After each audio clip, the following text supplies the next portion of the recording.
כפי שהיא באמת, מדינה חזקה, מדינה נחושה, מדינה עוצמתית.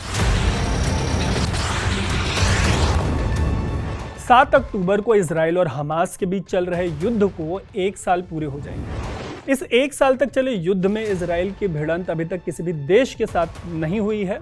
हालांकि indirectly Israel ये युद्ध ईरान के खिलाफ लड़ रहा है। दरअसल इजराइल के खिलाफ ईरान ने एक्सिस ऑफ रेजिस्टेंस के नाम से एक समूह बना रखा है। हमास और हूती से लेकर हिजबुल्लाह तक इसी ग्रुप के मेंबर्स हैं। इन समूहों ने इजराइल को चारों तरफ से घेर रखा है और इनमें से सबसे ज़्यादा ताकतवर इजराइल से सटे लेबनान में मौजूद हिजबुल्लाह को माना जाता है।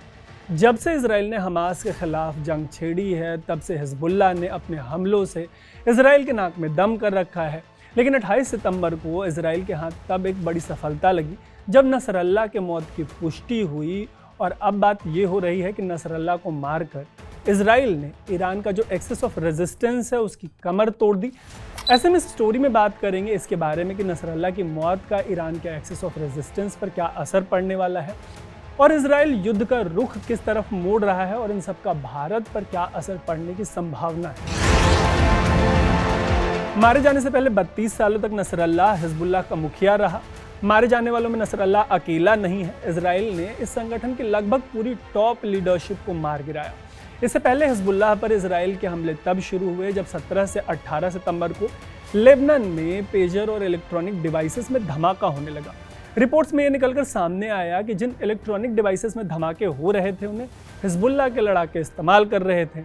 इस सिलसिले में सबसे लेटेस्ट डेवलपमेंट ये है कि लेबनान पर इजराइल ने न सिर्फ हवाई हमले किए हैं बल्कि अब इजराइल अपनी फौज भी लेबनान में उतारने की तैयारी में है। कुछ फौज तो लेबनान में घुस भी चुके हैं इजराइल के। इसके पहले इजराइल ने हमास के मुखिया इस्माइल हानिये को भी मार गिराया था।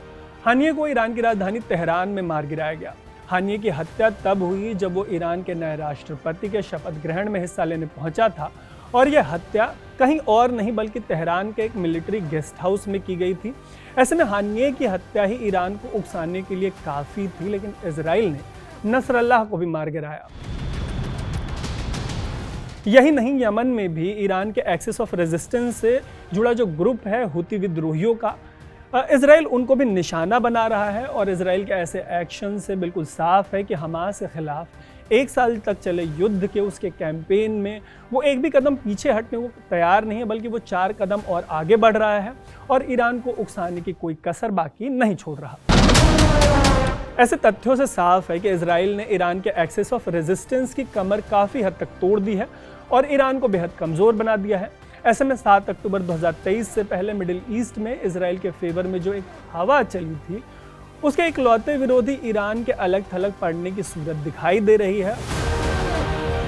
और अब बात करते हैं इसकी कि इसका इंडिया पे क्या असर पड़ेगा। दरअसल अमेरिका की लीडरशिप में हुए अब्राहम अकॉर्ड्स के जरिए खाड़ी के कई देश इजराइल के साथ अपने रिश्ते सुधारने की ओर बढ़ रहे थे, लेकिन तब तक 7 अक्टूबर 2023 को हमास ने इजराइल पर हमला कर दिया। आरोप लगे कि इजराइल पर यह हमले ईरान ने करवाए हैं क्योंकि वो नहीं चाहता कि इस इलाके में इजराइल के रिश्ते बाकी देशों से सुधरें।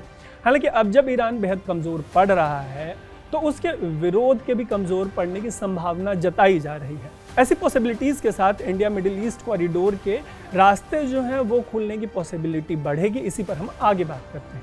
वैसे ऐसा तुरंत होने की पॉसिबिलिटी नहीं है। इसका कारण ये है कि हमास के खिलाफ युद्ध में 40,000 से ज़्यादा लोगों को मौत के घाट उतारा जा चुका है। इसकी वजह से सऊदी अरब जैसे देश फिर से इजराइल से दूर चले गए हैं।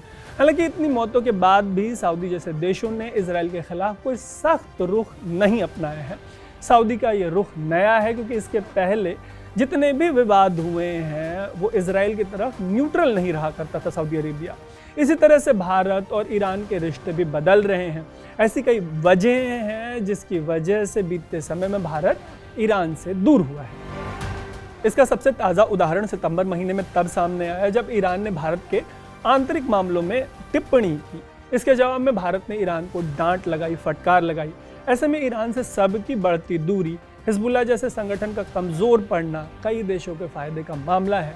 वो भी इस वजह से कि जब कभी भी इजराइल का युद्ध समाप्त होगा तब ईरान की बार्गेनिंग पावर कम होगी और मिडिल ईस्ट के कई देश जो हैं वो समृद्धि की तरफ बढ़ने को तैयार होंगे।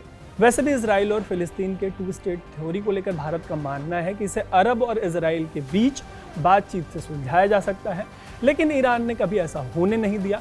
ऐसे में अगर ईरान सीधे युद्ध में नहीं कूदता इसराइल के साथ, तो मिडिल ईस्ट की तस्वीर जो है उसके पूरे तरीके से बदल जाने की पॉसिबिलिटी है। हालांकि ये तमाम बातें अभी सिर्फ संभावनाएं मात्र हैं। स्विच पर हमारी पूरी नज़र इस तरीके के डेवलपमेंट्स पर रहेगी।